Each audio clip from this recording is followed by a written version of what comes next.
Blackstone Publishing presents The Range Detectives by William W. Johnstone with J. A. Johnstone. This book is read by John Mclain. Chapter 1.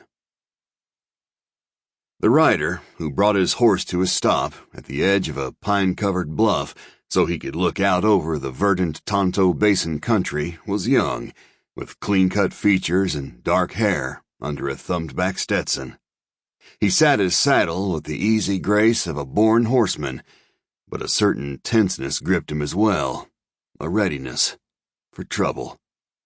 Lord knew he had ridden into plenty of it here, in this corner of Arizona territory. The basin rolled away to the northeast. On the far side of it was a dark line marking the Mclain rim. The country below the rim was good rangeland for the most part, although in some areas the grass was a little sparse. There were a number of successful ranches in the basin, including the Box D, the spread Dan Hartford rode for. He was on Box D range now, and was supposed to be looking for some cattle that might have strayed in this direction. The herd was bunched in the higher pastures, but for some reason a few cows always got it into their heads to drift back down to the lower reaches of the basin where they had spent the winter. Dan's eyes searched the landscape below him, but didn't spot any of the stock he was looking for. He stiffened in his saddle and turned his horse as he heard hoofbeats approaching from behind him. A rider emerged from the pines and headed for the edge of the rocky bluff. Dan recognized her instantly. She sat a saddle with the ease and grace of a Western gal, born and bred. Her long brown hair was pulled into a ponytail that hung down her back.